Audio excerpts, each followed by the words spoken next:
It's the Sod Pod. Brought to you by Grassland Agro. The Sod Pod.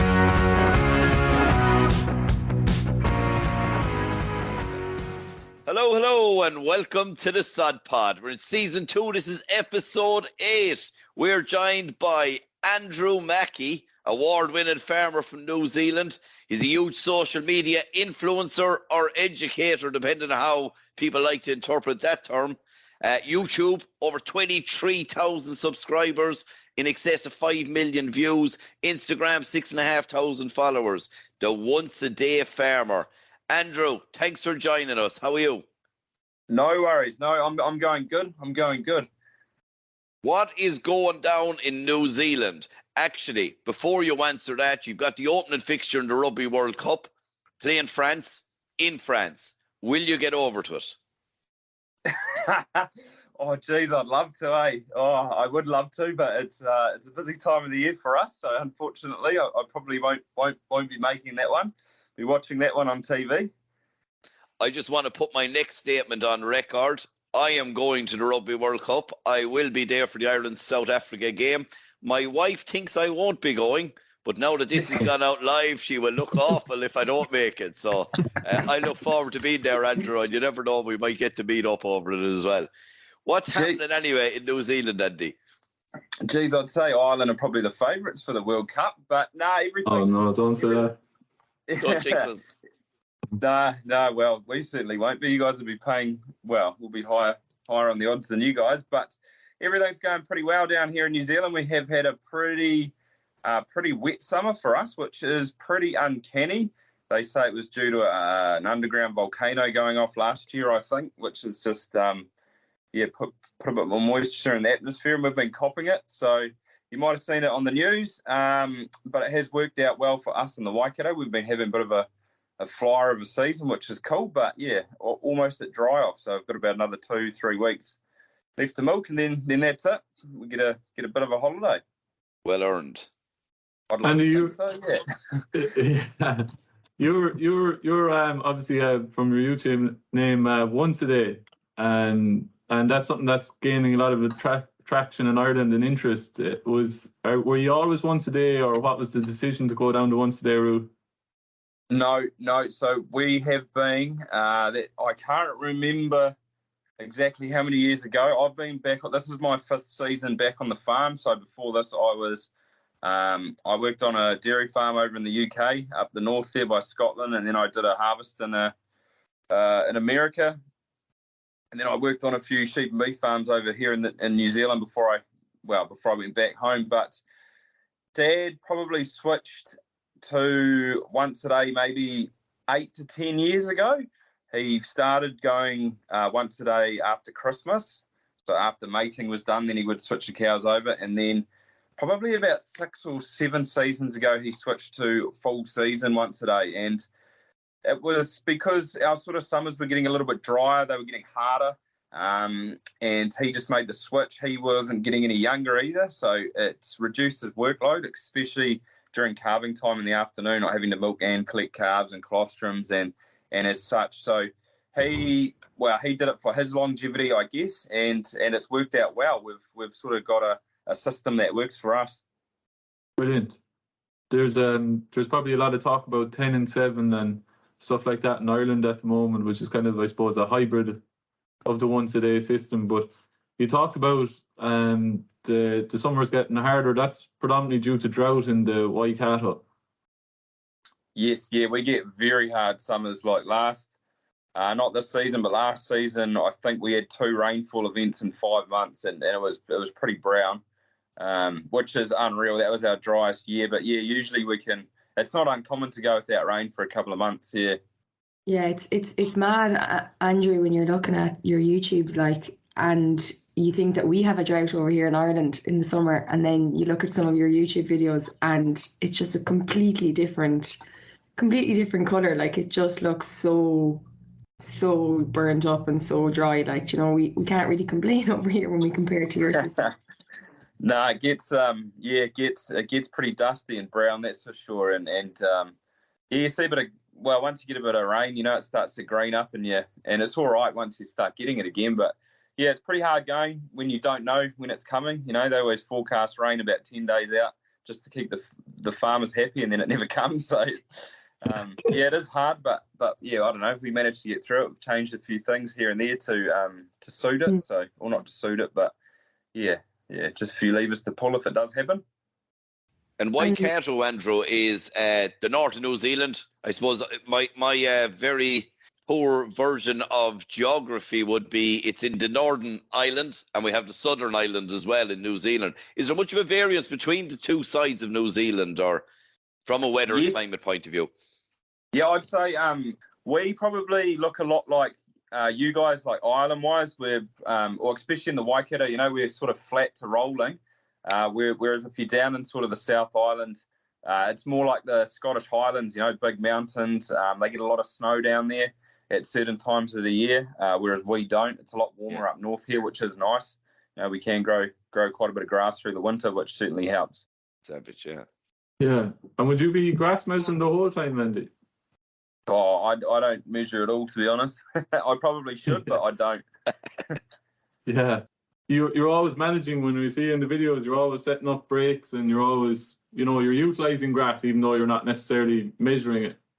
Nah. You sort of get an eye for it after a while, and you sort of know how much to give them or whatever. So yeah, I tend to try and give the cows about a hectare, or my herd about a hectare in the morning and at night. So yeah, you sort of just I don't know, you get in a routine and you know. But it's, well, getting back to that drought, I'll just put a quick mention. It's not uncommon for us to grow more through our winter than we do in the summer, which is pretty unreal, isn't it? That's crazy. Yeah, that is crazy. Yeah, it is. And you can keep the cows out then all year round, basically, though, as an advantage of that. Yep. There's not many. Actually, I don't know if there would be no cubicle sheds in the Waikato. Not that I know of. There might be.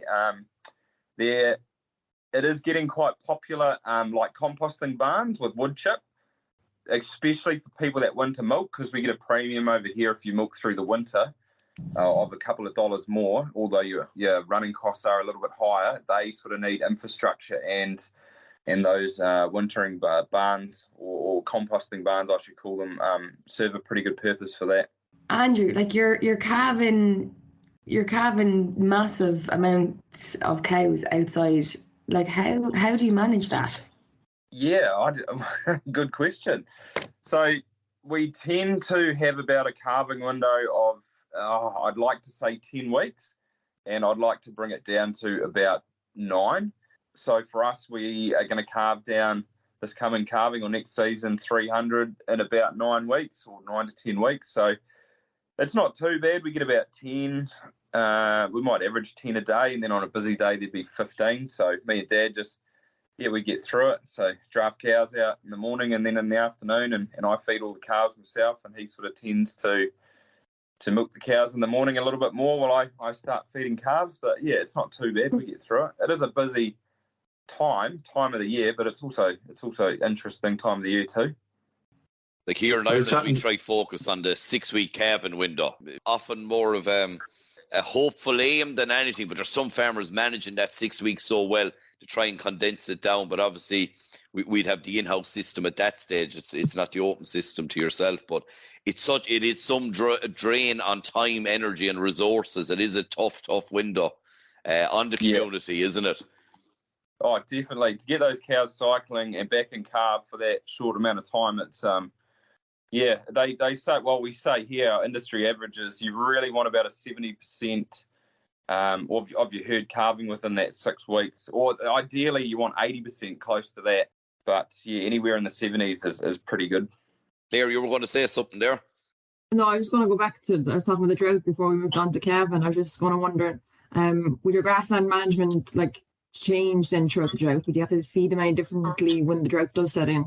That's all. Yes, definitely. So I try and, if we do have supplement through the summer, we'll make it. And then I try and carry that through to January. Is usually not too bad. February and March are our big months that we can go in a pretty big deficit. So I try and have enough feed on hand then to sort of get me out of it. And if not, then we can always buy more supplement in, which is a big cost. So whether that be silage or PK's readily available over here. It's pretty easy to get, but the prices do change with the rainfall. Well, it seems so. Yeah, it can get expensive, but sometimes it's your only option. And Andy, the way that we came across you was on YouTube, obviously, which is a big undertaking to put yourself out there and show maybe everything that's happening on your farm. What kind of spurred you into getting into YouTube in the first place? Yeah, good question. So I'd seen a few people doing it from around the world, like Tom over in England and a few guys in the States, and it's always interesting seeing how other people farm. You might have nothing in common system-wise, but it's always interesting to see how somebody else does it. So when I got back, I told my wife, I was like, I might start a YouTube channel, and she was like, yeah, go for it. You've got nothing to lose. So I sort of wanted to do it. There were three things why I sort of wanted to do it. One was just to be like a good advocate for our dairy industry. Two was because it might open doors, which doors and when they might open, I wasn't quite sure. And if I could do it right, I could make a little bit of a side income from it. So those are sort of the three main reasons. And yeah, by no means feat is it easy. It's a lot of work, but it is cool. It is very rewarding at times too. I can imagine, yeah, there must be an awful lot of editing. James spends a week editing this podcast, which we record flawlessly and then manage to make a big deal out of it. So I think it's brilliant advertisement for the industry, in fairness. Yeah, it's a pretty hard case, actually. Like one of Dad's mate, he does a bit of work here. He's a builder, and he's also got a block down the road with where he grows maize on. And I think the plough turned up to his place this year, and an Irish fella stepped out, and he's like, "Oh, I know who you are." And he's like, "What?" He's like, "I've seen you on the video." And yeah, it's quite a hard case at times. Yeah, and there is a good few. I see that in some of your videos. You have the some Irish guys in driving tractors and making silage for you as well. So there's a lot of Irish in New Zealand as well. Oh, there's heaps over here. Finches, which are our contractor, they'd employ probably 10 to 12 each year, and they have been since I was working for them when I left school in 2009. So yeah, there's a heap of Irish guys that have gone through there. I don't think they advertise, like it's all just word of mouth. Very good employers. But yeah, around New Zealand, there's a lot of Irish people. And it's good work experience over here too. Like a lot of the gear, or a lot of these big contractors, they've got big new gear, which is nice to drive. Pretty cool scenery, and it's just a different country, different system. So it's a good experience all around. I was admiring your scenery in your videos. Fabulous.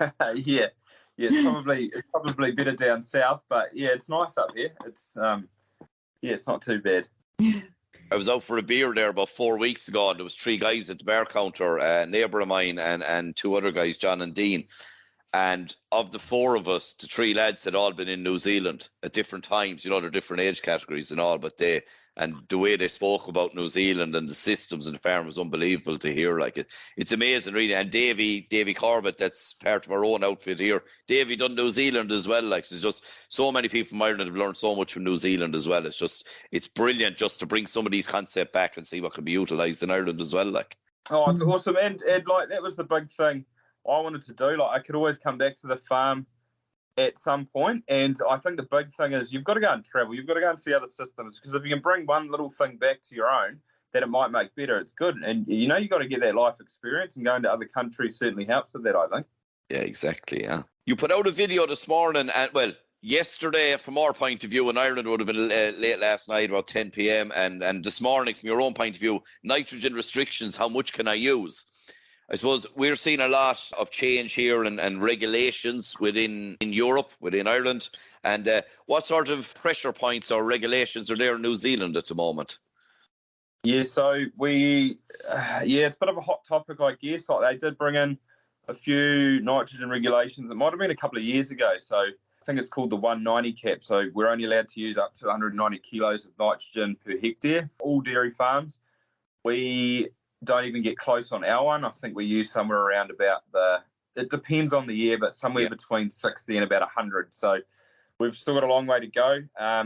Emissions is becoming a little bit of a thing over here. I think we export probably 95% of our milk products that we produce in New Zealand, we export. So a lot of our customers and consumers, I guess, are wanting greener milk. So we've got to meet those needs. So that is definitely a talking point at the moment, and there's a little bit of uncertainty around that. So yeah, I think it is what it is, isn't it? I think everyone's going to be in the same boat soon.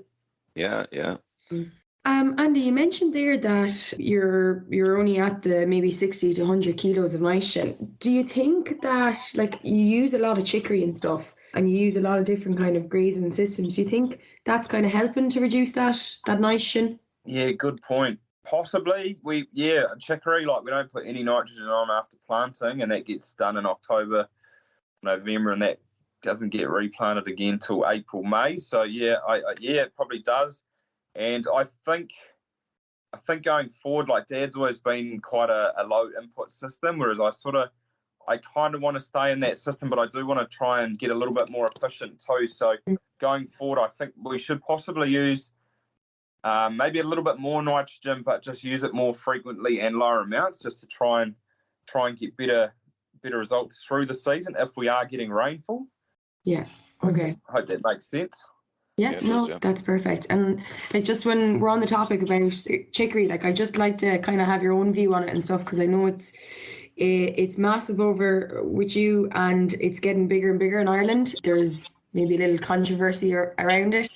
Like, looking at your system and looking at your YouTube, like, you can see, like, the amount of grazings and stuff you get out, but like they'd skin it completely bare, and you think that nothing's going to grow back, and somehow you still get 3 or 4 grazings out. Like, it's mad. Yeah, it's unreal, when you graze it hard down like that. You're like, what's going to grow back? But it does, and it comes away again. It's actually quite interesting, because I was in a research trial this summer.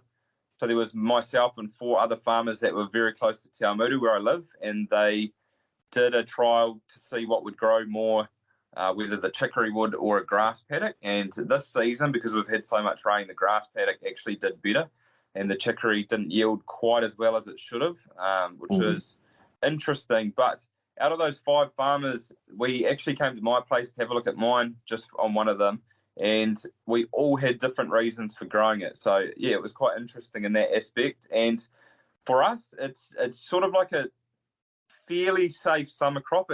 It can get tap roots of, say, down to 2 meters, so it does hang on a little bit longer than ryegrass does.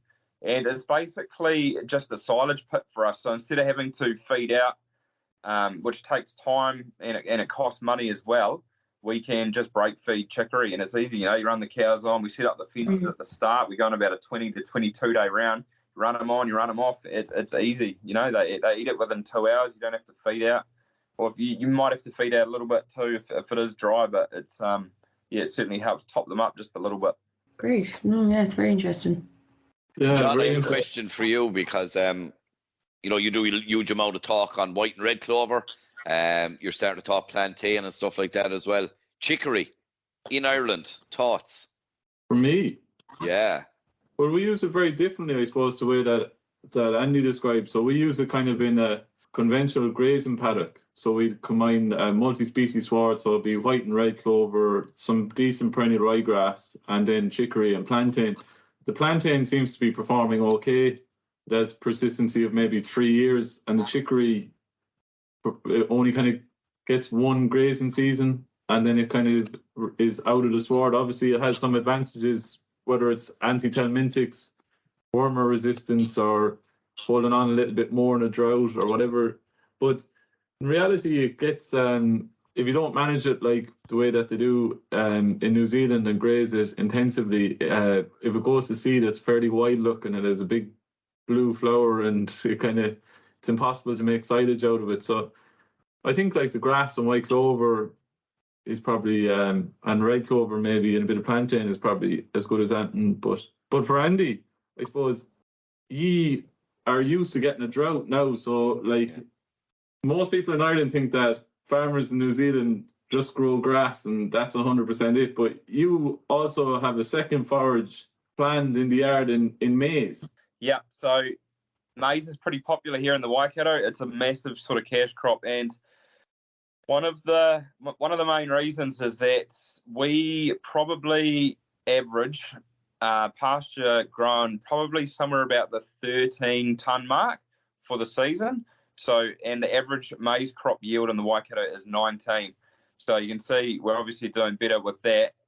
But it's not unheard of where you can go 25 tonne plus with maize if you do it right as well. Got good soils, good nutrient base behind it. But then you can also stitch in an annual if you're going maize on maize, and you can get about another, if it's a warm winter, you can get anywhere from about 6 to 8 tonne of annual through the winter. So it just sort of stacks up when you could be getting a 30 tonne crop over, out of that paddock instead of 13. Yeah, for sure. And it's obviously there for during the drought periods as well to feed as well. Yeah, I feed it out all year, and it's great for putting condition on cows. Like once they calve, it's they get into it. It gets them back quite nicely. Really high energy. And Andy, one of the things that I noticed from your videos that I thought was very interesting and how I started watching was the deferred grazing. You explained to now a friend of mine works in a seed company. He's not going to like this one, but we don't mind about that. But it is a wild concept. Yes. So I did it a couple of years ago, and it's nothing new because it's what they used to do. I don't know, 50, 60, 70 years ago. They used to shut a paddock up for hay, let it go to seed, and then they'd bale it, and it'd come back quite nicely. But there was a few people doing it. I wanted to give it a go, so I shut the paddocks up. I did do a few things wrong, like I put a bit of nitrogen on when I shut it up, and I shouldn't have, to promote the clover growth because that's what you want. So I shut it up, and then I fed it out in mid-January when we started going dry, and it was a pretty big bulky crop, but it's probably not the best sort of feed for milking cows. Like if you did have dry cows at that time of the year, it'd be perfect. The cows actually did eat it better than I thought, and once they had finished, there's a lot of seed head. Like I had guys from Dairy NZ out which is like a company over here, which is a free company. Well, we've got levies that go towards it with our milk. And they said that they estimated there would have been about an 80 to 100 kilo seed drop. So it gets heavily laden with seed. Just the only bad thing is that there's a lot of weeds in there as well, a lot of weeds in the seed. So it definitely worked. Once the rains came, it looked awesome. It's just sort of, maybe the following years it just wasn't quite persistent. And I'm actually taking them out now. Or I've actually just put them in maize, a couple of them, just because they were too weedy. I needed to sort that problem out. So going forward, I probably wouldn't do it again. But then maybe I didn't do it right either. So yeah. Yeah, it was class though to see, like, when you were doing it, I was looking at the phone, I was like, oh no, don't put the cows in there, like, because try them up nearly. But you're listening, it can't work. Like, if it would work out, if you had a couple of dry cows or something, it would be ideal, like, wouldn't it?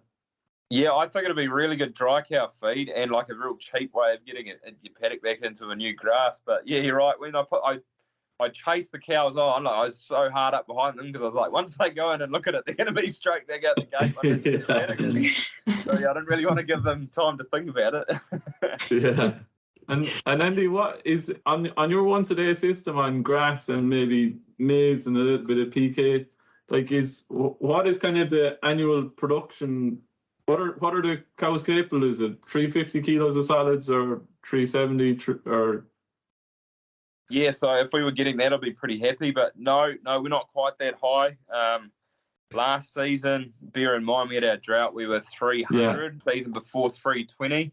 I think going forward, like we are a fairly low input system, I think we should be getting 350 plus. I'd love to push to 400 at some point. Still being once a day, I've just got to be able to do things right. Probably when I get more into share milking and I get to have more say and spend money where I want to, I think we could possibly do that though. Yeah, and that's maybe one thing that is probably sometimes in Ireland we're not very good at, is that if you're maybe the son or daughter of the farm, that you just go there and you just work there without any kind of formal agreement or discussion. But you guys seem to have a good relationship with your old man, number one, but also kind of a clearly defined way of working, which I'm sure helps as well. Yeah, so I'm pretty lucky. Me and Dad, we get along fine. Like, and he's very willing to let me try new things, and a lot of them have worked, which is awesome. A lot of the ones you put on camera. yeah. I put a few of them. Like we teat sealed the heifers last year for the first time ever. He didn't really want to. He thought it was we didn't really want to part with the money, but it's worked awesome. We've got the results from it. So there are things like that. But yeah, he's very willing to let me try what I want to, which is good. If it wasn't quite like that, and it was his way or the highway, then we possibly might we might have had run-ins in the past, or But you've got to let young people come back, and they want to, they want to progress. So you've got to let them. Definitely. I guess it's quite. They say inheritance over here is probably one of the biggest issues. Well, not inheritance, but passing the farm on, because we probably don't have the same sort of history as you guys do over there. If your farm's been in the family for 100 years, that's a long time. Whereas maybe some of your farming families in Ireland, they would have had it for way past that, I'm guessing. But it is probably one of the biggest issues over here, and yeah, people try and figure out a way around it pretty early on. Yeah, because definitely. Most of the time, it's got to be fair. Farms have got to be bought rather than handed down. So, yeah. Tricky. Yeah, you have to come up with a good bit of cash to try and. But it seems like there's more. It seems like it's probably easier to get into farming over in New Zealand as well. Like that, you can go to a bank and they will say, "Okay." That's it's so interesting. I talk to guys from the UK and Ireland that come out and they've stayed out here, and the one thing that's pretty obvious is that there's just so much opportunity over here. If you want to own a farm, you put in the hard yards and you'll get there eventually. Yeah. There's farms for sale all the time. It's not a. You'll get there. You want to do it. You start managing, share milking, then look into farm ownership down the track. But yeah, it's definitely doable. Yeah, there's a journey you could travel there that for anyone, and that's probably why I wonder. A lot of the, as you said, the people that go over to New Zealand actually stay in New Zealand. They get bitten by the bug, and they often tell stories about the box of beers if they mess up. I haven't seen you or your dad do that yet, but they say that if you mess something up, you have to buy a box of beers. That's another key. I'd say something we'd actually try and do in this department. We could, Andy. Oh, definitely. When I was at Finch's, every time you got stuck, that was a box of beer to the beer fridge for everyone. So yeah. You muck up, and if it's bad, you might have to buy a couple. Yeah. But no, jeepers. That's. Do you want to do the quick fire round, Andy? You ready for it? Yeah. I was just going to say quickly that I have had a couple of questions around that multi-species, and I have thought about it, and also there has been talk about doing it over here as well. There are seeds out there where you can do it, but the biggest thing that or limiting factor for us is weed control. Once you sort of get those plants like chicory and plantain, it's very hard to spray for other sort of weeds, and we do get a lot of weeds. So that's one of the biggest factors we probably don't do it. Yeah, definitely. It's a good point, because you have to leave it burnt off for so long. Ideally you'd have to leave it sprayed off for 5-6 weeks to give yourself the best chance on the other side. But it seems to be quite a quick turnaround in some of your reseeding and annuals and stuff like that. So. But listen, I think we're in, you talked about the emissions, we're in a very similar space in Ireland with, we export 90% of our dairy product. The consumer wants that lower emissions product. When we go to technical and scientific conferences, sometimes the Dairy NZ argue that they're number one in relation to CO2 emissions per kilo of fat and protein corrected milk, and then maybe at the next one, the guy from Chagas, which is the same thing, says that Ireland are. So I'm sure we're neck and neck, but it is a very similar model of production, but we're constantly be driven towards lower and lower emissions. And that's why I think the work you're doing is brilliant as well. Yeah, 100% we are. And I don't think we're too far different in trying to achieve the same goals, I guess. Probably it might be a little bit easier for you guys with housing your cows to try and bring your emissions down though than us being grass fed. You can sort of add additives into feed while they're feeding inside the whole time, whereas we can't. So it's probably one of an advantage to you guys, definitely through the winter time. But yeah, we're definitely trying to all get to the same goal though. Yeah, I know. It's sure. Like it's an exciting time to be in agriculture because, like, the rate of change, even though it's going to be happen very quickly and going to be science driven, is going to significantly change the way that we farm. And if we embrace it, hopefully it'll be for the positive.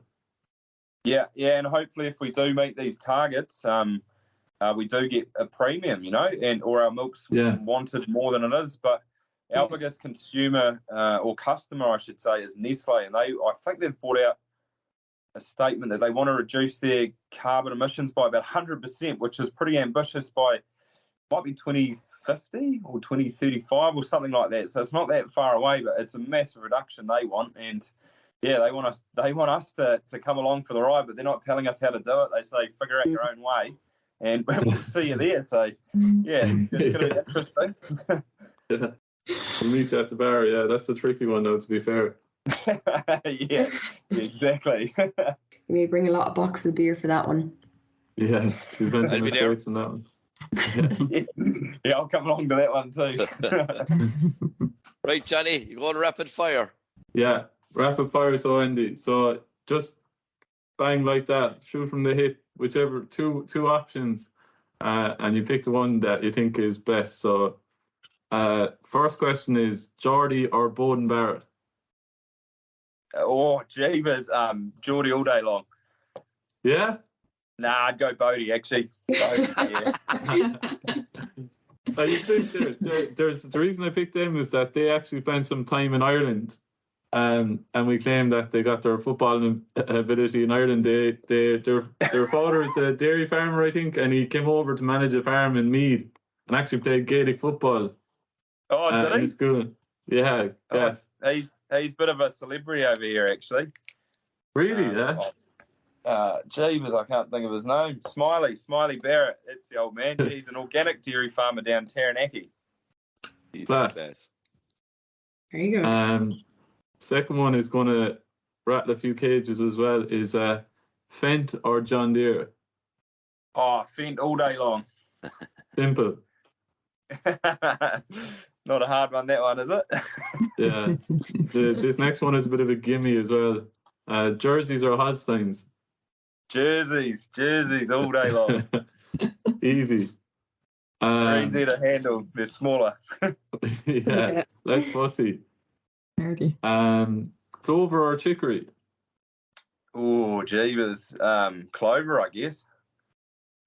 Okay, that leads me nicely into thanks for that. Red or white clover? White. Sam Whitelock or Paul O'Connell? Sammy. All right, there's no left with that answer. You're one right up to that, Andrew. He was a year above me at university, and we used to see him walking around. There was also Dom Bird. I don't know if you know who that is, but yeah, he played. I think he's a one-test All Black. He was our year at uni, but he was the tallest ever All Black. So him and Sam, they used to walk around, and our uni was only, I think there was 4,500 down at Lincoln, and you'd spot them from anywhere. Like, they were so bloody tall, they'd be a head over anyone else. He's absolutely massive human being, like, isn't he?